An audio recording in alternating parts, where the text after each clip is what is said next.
俺の財宝か。欲しけりゃくれてやる。探せ。この世のすべてをそこに置いてきた。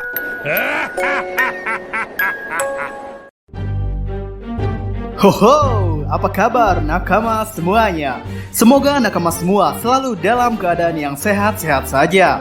One Piece chapter terbaru yaitu chapter 1058 akhirnya telah keluar. Jadi, bagaimanakah keseruannya? Baiklah, tanpa basa-basi lagi, langsung saja mari kita mulai.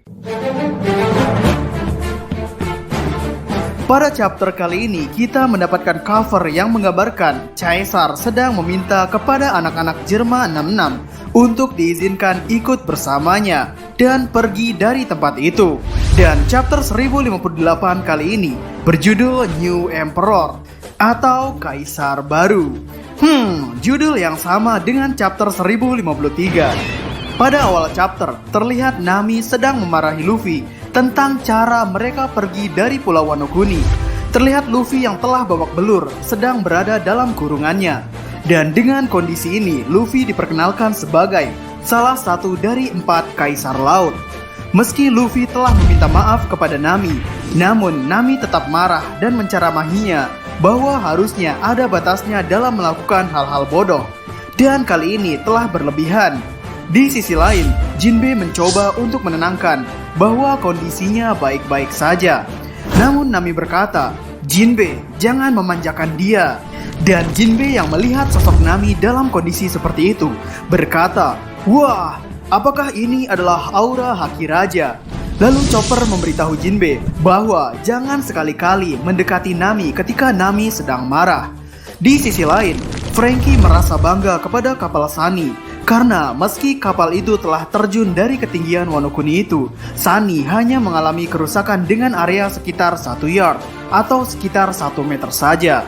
Kemudian ketika burung pembawa berita memberikan berita kepada Robin, Robin mengatakan bahwa bounty terbaru mereka telah keluar. Dan Sanji dengan semangat mendekati Robin. Namun Sanji malah tersandung dan membuat poster buronan itu berterbangan ke seluruh kapal. Narator menginformasikan bounty terbaru dari Kaisar Laut Luffy dan 9 eksekutifnya. Yang pertama adalah bounty penyuka permen Chopper dalam kurung peliharaan, yaitu 1000 berry. Sambil membuka poster buronannya, Chopper berkomentar, "Apakah bountyku naik ya?" "Oi, memang sih naik." Lalu bounty Nami si kucing pencuri yaitu sebesar 366 juta berry. Nami berkomentar, "Ratusan juta, aku juga menginginkannya." Lalu bounty sang pemusik Soul King Brook yaitu sebesar 383 juta berry. Brook berkomentar, "Hohoho." Lalu bounty tukang kapal robot Franky yaitu sebesar 394 juta berry. Franky yang melihat foto bounty-nya menjadi kepala kapal Sunny berkomentar, "Apa-apaan ini?" Lalu bounty si penembak jitu God Usopp yaitu sebesar 500 juta berry. Sambil menangis, God Usopp berkomentar, "Sudah cukup, jangan naik lagi." Lalu bounty arkeolog Robin si anak iblis adalah sebesar 930 juta berry. Robin terlihat memberikan permen kapasnya kepada Chopper. Lalu bounty seorang koki, Sanji si kaki hitam adalah sebesar 1 miliar 32 juta berry. Terlihat Sanji dengan rambut dan bajunya yang terlihat membara sedang tersungkur ke lantai. Sanji berkata, "Kenapa nilai bountyku di bawah orang itu?" Dan Jinbe, "Kau juga." Lalu pengemudi kapal Jinbe Kesatria Laut memiliki bounty sebesar 1 miliar 100 juta berry. Jinbe berkata, "Sanji, kau kenapa?" Lalu pendekar pedang Zoro si pemburu bajak laut dengan bounty 1 miliar 100 juta 1100 berry. Zoro berkata, "Jangan pedulikan dia Jinbe, dia hanya orang nomor 4. Dan diumumkan bounty Kaisar Laut Luffy sebagai Kapten Bajak Laut Topi Jerami. Bounty-nya adalah 3 miliar berry. Luffy diperkenalkan masih dengan wajah babak belur dan di dalam kurungannya. Dan di sana Luffy berkata, "Maafkan aku lapar, tolong keluarkan aku dari sini."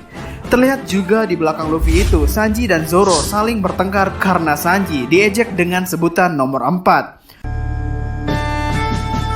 Kemudian panel berganti ke Pulau Karaibari.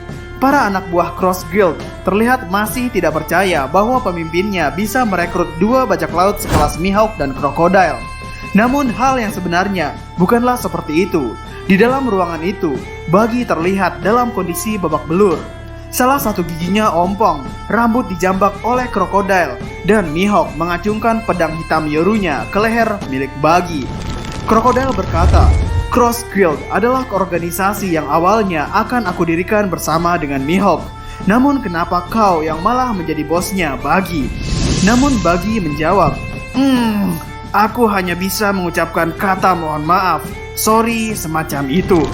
Lalu Mihawk di sampingnya berkomentar, mungkin orang yang bisa menjadi Yonko dengan cara memohon maaf sepertimu adalah yang pertama dan terakhir kali. Dan Mihawk melanjutkan, kau tidak akan bisa membayarnya kecuali kau mati. Lalu dengan penggambaran close up pada wajah petinggi Cross Guild ini, Crocodile berkata, penghinaan adalah kata-kata yang tidak cukup menggambarkan kondisi ini.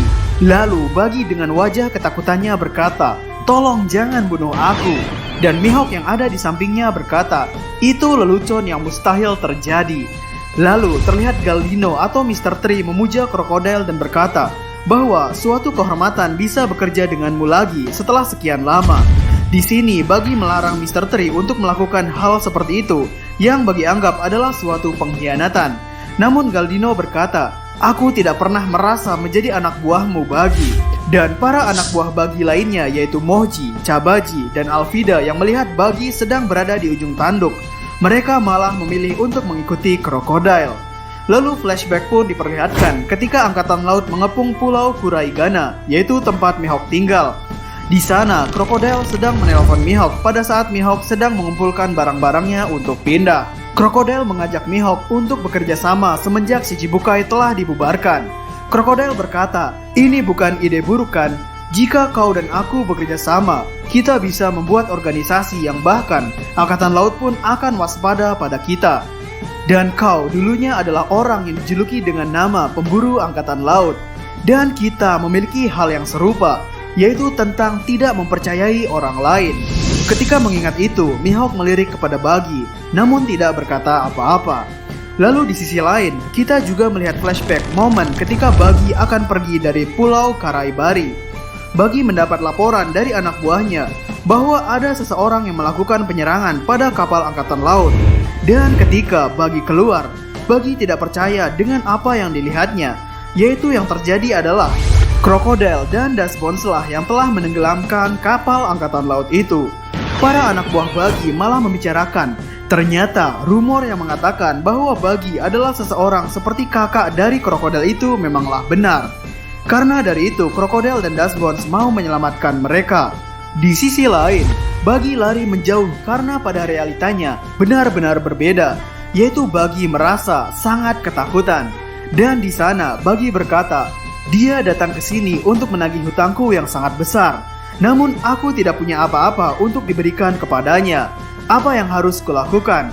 Dia lebih buruk daripada Angkatan Laut. Dan ketika Crocodile bertemu dengan Buggy, Crocodile yang merasa telah memahami sosok Buggy, ia mengira bahwa Buggy akan pergi terbang. Namun Buggy membuat alasan mengenai hutangnya. Buggy berkata bahwa bisnis deliverynya berjalan dengan baik. Namun Buggy memerlukan banyak uang karena Buggy memiliki banyak pekerja.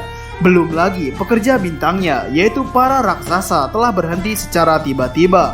Crocodile yang mendengar ocehan itu berkata, jika kau tidak memiliki cukup uang, maukah kau mempertimbangkannya untuk menjual dirimu sendiri?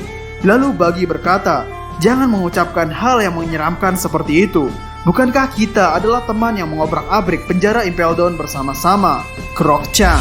Lalu Crocodile menjawabnya, kalau begitu bayar hutangmu pada temanmu ini. Jika tidak, aku akan mengurusnya dengan caraku sendiri. Aku membutuhkan uangku untuk mendirikan perusahaan baruku. Di sini, Buggy terpikirkan solusi, yaitu dengan menawarkan Crocodile untuk bergabung dengan perusahaannya. Dan Buggy bersedia untuk melayani Crocodile. Buggy juga mengatakan bahwa ia memiliki semua yang Crocodile butuhkan. Dan Crocodile bisa menggunakannya secara gratis. Dan Buggy akan membayar hutang-hutangnya dengan bekerja. Lalu kita kembali ke waktu saat ini. Di sana terlihat Crocodile dengan wajah yang marah sambil memegang poster Cross Guild. Crocodile berkata, setelah kita berbicara panjang, ini adalah poster yang kau sebarkan ke seluruh dunia. Dan kau terlihat sebagai orang penting di sini, Tuan Presiden. Dan Buggy berkomentar, itu adalah salah paham, aku tidak bermaksud untuk melakukan itu. Dan Krokodil bertanya, lalu apa maksudnya ini? Dan Buggy pun menjelaskan, itu adalah buatan anak buahku. Anak buahku terlalu menghormatiku. Aku juga sampai ketakutan akan hal itu. Dan kita mendapatkan flashback ketika salah satu anak buah Buggy yang menggambar poster itu berkata, kita telah membuat gambar pemimpin Buggy paling keren dari yang lain. Dan kita telah menyebarkannya ke seluruh dunia. Melihat hal itu, sontak Buggy pun shock. Hahaha. Lalu kita pindah ke pangkalan angkatan laut. Di sana, sosok Brenyu tengah mengadakan rapat mendadak. Brenyu membicarakan tentang Buggy, bahwa Buggy bukan hanya otak di balik kaburnya para tahanan Impel Down.